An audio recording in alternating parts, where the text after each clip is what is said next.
Bueno, el libro Pensar a México, entre otros reclamos, se compone de tres ensayos un poco independientes y escritos en diferentes momentos.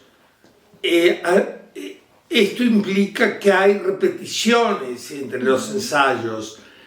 El primer ensayo se llama Vicios coloniales y en este sentido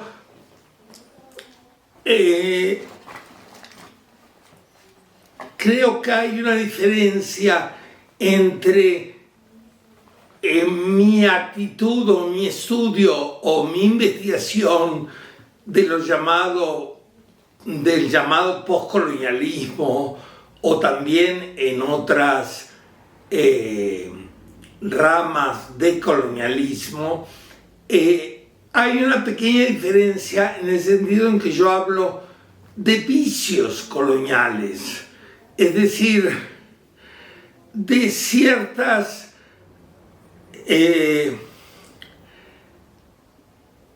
hábitos que, independientemente de que haya un colonialismo establecido o que sea herencia de un colonialismo establecido, son ciertos hábitos en las personas que de alguna manera implican una visión del mundo determinada.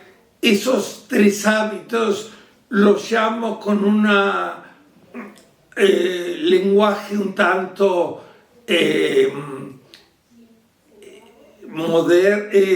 colorido, como el vicio de el fervor sucursalero, que es algo así como la adicción a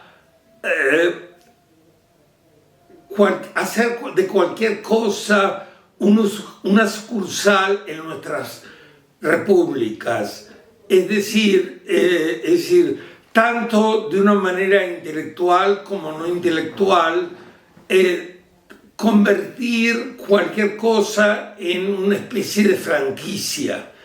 Y eso se ve desde el mundo de los negocios hasta el mundo intelectual.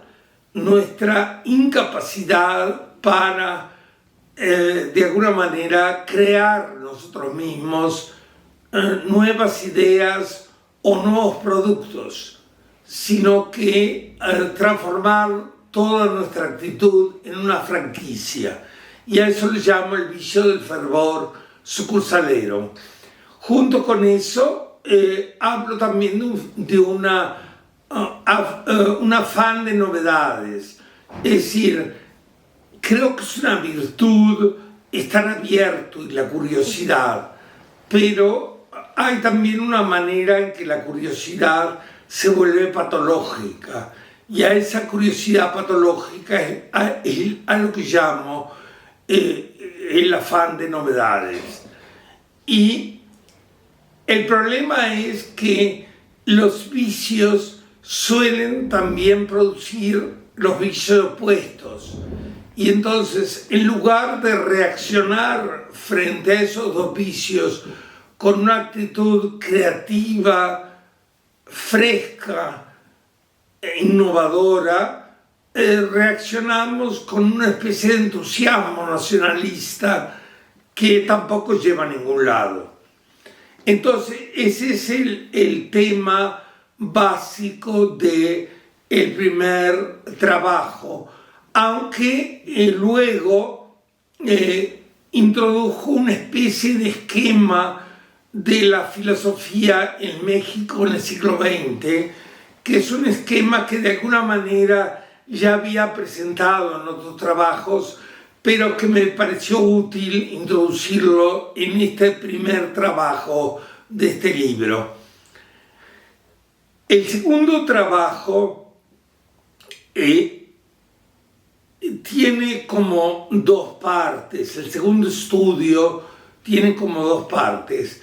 La primera parte es un estudio, por un lado, del nigromante y de la situación del republicanismo en la República Restaurada Mexicana del siglo XIX, y lo hago llevar este republicanismo radical desde el siglo XIX hasta principios del siglo XXI con la figura de Luis Villoro.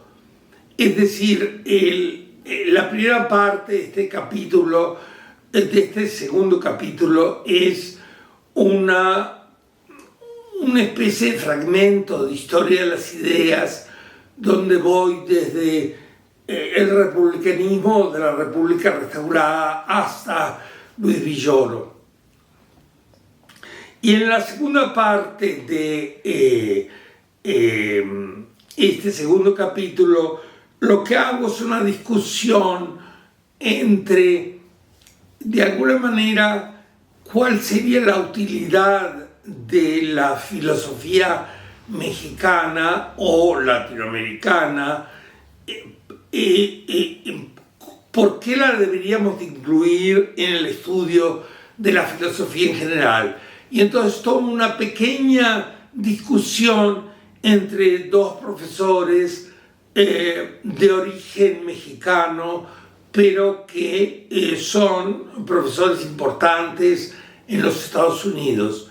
Uno de ellos es Manuel Vargas, que es actualmente profesor en San Diego, y el otro es Robert Sánchez, que es profesor en Los Ángeles.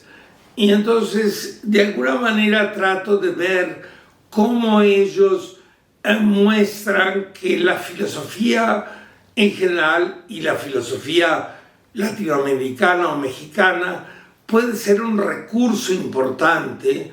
Ellos insisten en la palabra, Manuel Vargas insiste en la palabra recurso, puede ser un recurso muy importante en la vida de nuestras sociedades.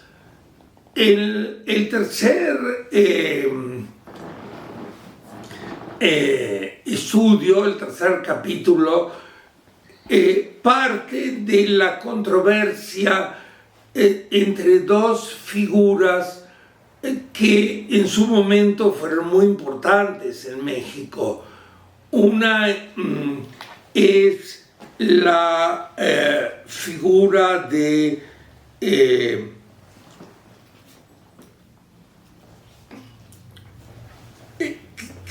que a este capítulo lo llamo pensadores mexicanos incómodos.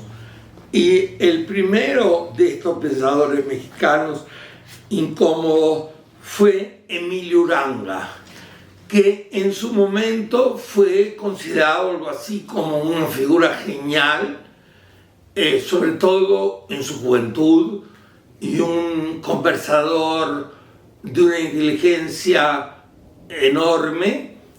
Y luego en su vejez, fue una vejez un poco problemática, ya sea porque él mismo había perdido las ilusiones de su juventud, ya sea porque la filosofía de lo mexicano al cual se había adherido en su juventud había perdido interés, y sobre todo, yo diría, porque hubo una postura política muy afín a la represión del 68.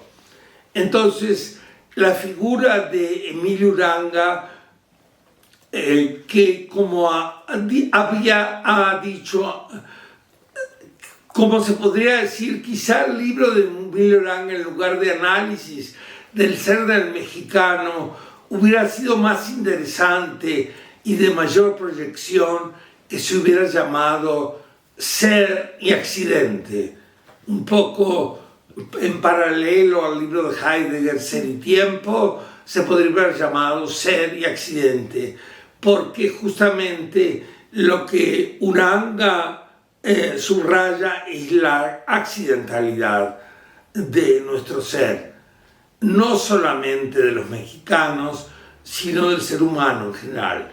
Pero justamente hay como una especie de deslizamiento poco feliz, diría yo, entre el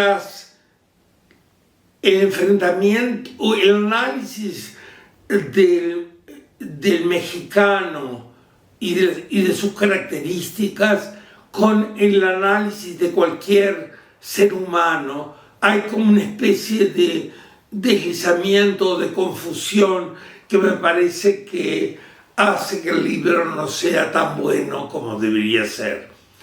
Y enfrento a este personaje que en su tiempo fue muy importante y hoy está un poco olvidado, salvo en algunos círculos de historia de las ideas en México y en algunos amigos que todavía le sobreviven.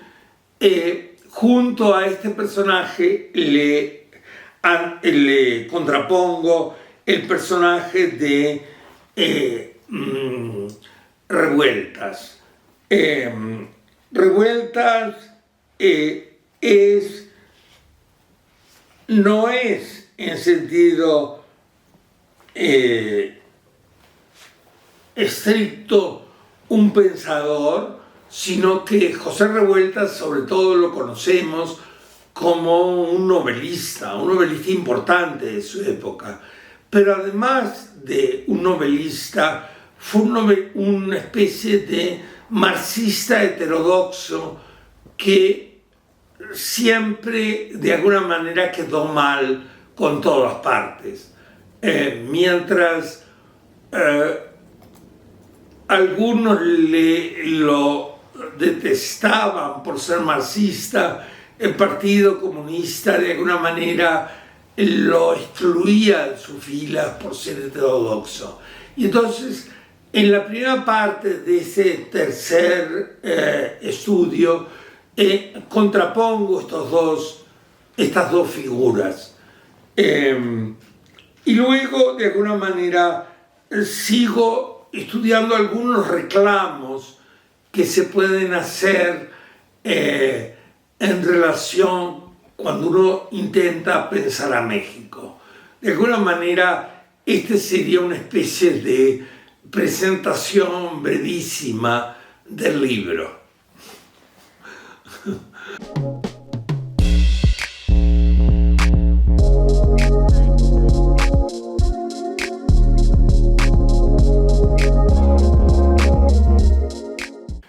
Mira, el primer ensayo fue hecho hace mucho tiempo, es un ensayo muy viejo, pero de alguna manera ya, digamos, y de los tres vicios coloniales de que hablé, creo que me detengo un poco en el vicio menos considerado, que es el del entusiasmo nacionalista, y es el ensayo más viejo. Y de alguna manera tomo también algo que es general a todo el libro, algunos textos literarios para ejemplificar esto del entusiasmo nacionalista. En el segundo ensayo fue escrito hace unos 3 o 4 años y de manera más o menos resumida fue publicado en inglés en la revista Comparative Philosophy. En realidad, en esa publicación lo que está de alguna manera eliminado es el ensayo sobre el higromante, que me parece un ensayo, una figura muy importante de este libro. Y el último ensayo fue escrito para un congreso que se organizó en el Instituto de Investigaciones Filosóficas, de la cual yo soy parte, sobre el grupo del Hiperión. Los Hiperiones era el grupo que de alguna manera fue el último grupo filosófico que tuvo una gran repercusión pública en la vida de México. Después la filosofía ha estado un poco callada o un poco no demasiado presente en la vida pública. Y el grupo Hiperión, que fue precisamente el grupo de los Hiperiones, que fue el grupo que intentó, como lo dice el mito del Hiperión, unir el cielo con la tierra, es decir, unir las abstracciones filosóficas con los problemas más concretos de México. Una de las figuras del grupo Hiperión fue precisamente Emilio Uranga. Otra de las figuras del grupo Hiperión fue Luis Villoro, de la cual se habla bastante en el resto del libro. Últimamente se ha criticado mucho que un grupo que pretendía hacer análisis del mexicano no tomó en cuenta para nada que había, además de mexicanos en México, mexicanas. Es decir, que había, además de mexicanos hombres, otro tipo de mexicanos y mexicanas, lo cual implica un olvido importante, porque una escritora que al mismo tiempo es una pensadora, Rosario Castellanos, estaba de alguna manera bastante cerca del grupo de los Hiperiones. Ella estaba casada con uno de los Hiperiones durante un tiempo, con Ricardo Guerra, del cual casi no hablo en el libro, pero al mismo tiempo le dedica uno de sus libros, Mujer que sabe latín, uno de sus libros de ensayos, Mujer que sabe latín, a Luis Villoro. Por otra parte, Rosario Castellanos fue una de las primeras, seguramente en México la primera mujer, y en América Latina una de las primeras que se enfrentó con Simone de Beauvoir. Por lo tanto, hubiera sido quizá interesante que ella hubiera pertenecido, entre otras posibles mujeres de la época, que seguramente había muchas mujeres interesantes e inteligentes, hubiera sido interesante, hubiera importado mucho que ella hubiera pertenecido al grupo del Hiperión. Pero este es el último ensayo y justamente el libro termina hablando un poco de la violencia en México, usando algunos fragmentos literarios. En este caso hablo de el libro Temporada de huracanes de Fernanda Melchor.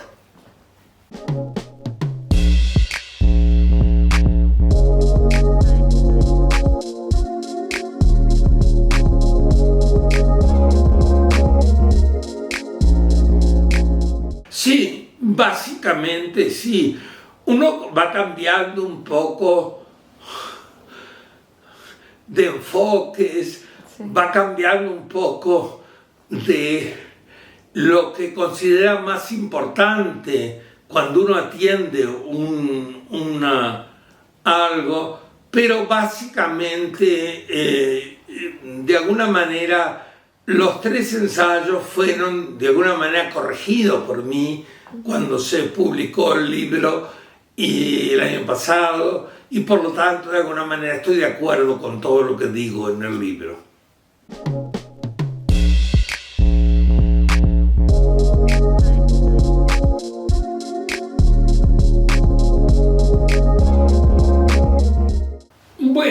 Pienso que siempre ha habido una especie de razón arrogante. Quizá si buscamos un poco a lo largo de la tradición, de alguna manera podríamos decir que Sócrates se enfrenta con la razón arrogante de los sofistas. Y de ahí podríamos encontrar toda una tradición de figuras anti-ilustradas que de alguna manera despliegan una razón arrogante. Pero creo que a partir del colonialismo europeo, la razón arrogante tiene como una especie de nueva vida. Y por eso vinculo directamente lo que llamo razón arrogante con los vicios coloniales. Aunque, como tú acabas de decir, razón arrogante y razón colonial no son exactamente lo mismo, porque puede haber razón arrogante respecto de vicios que no son estrictamente coloniales, como es el racismo o el sexismo.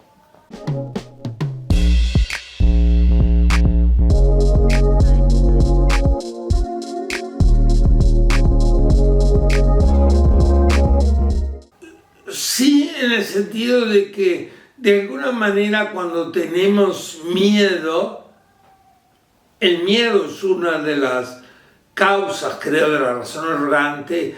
Creemos que podemos salvarnos del miedo colocándonos a la sombra de un poderoso. Pero la razón arrogante, de alguna manera, podríamos vincularla a ese hecho tan paradigmático de la historia humana, que es la relación amo-esclavo, que Hegel de alguna manera presentó de una manera muy articulada en su libro La fenomenología del espíritu, pero que esa relación de amo-esclavo de alguna manera siempre pervive entre los seres humanos, y cuando alguien se siente amo, siempre tiene razón arrogante. El amo es por definición, o la figura del amo, la figura de pensamiento del amo, y siempre la figura de la razón arrogante.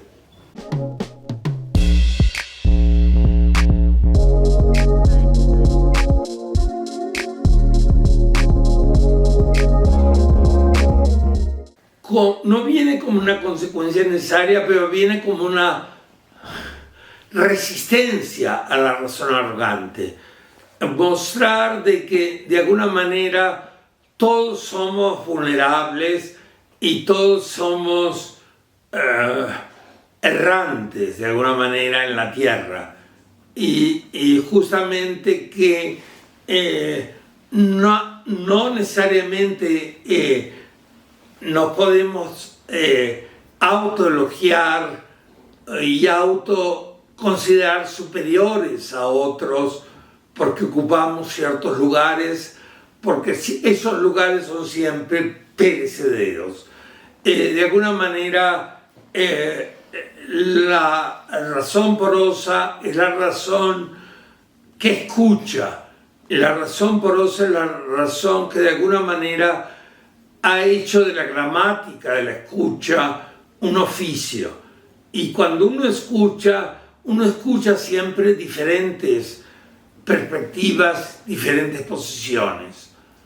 El que escucha, en realidad, nunca o raramente asume una posición superior si escucha genuinamente. Hay naturalmente una escucha, podríamos decir, instrumental, alguien que escucha para decirlo de una manera extrema, como el espía, que escucha simplemente para sacar información del otro. Eso no es, yo diría que que habría dos tipos de escucha: la escucha instrumental y la escucha genuina. La escucha la escucha instrumental es de alguna manera para sacar información del otro, que sería parte de la razón arrogante, y la escucha genuina, que sería realmente para entender al otro, para saber del otro, para comunicarme con el otro, y que en este caso nunca sería la característica más propia de la razón porosa.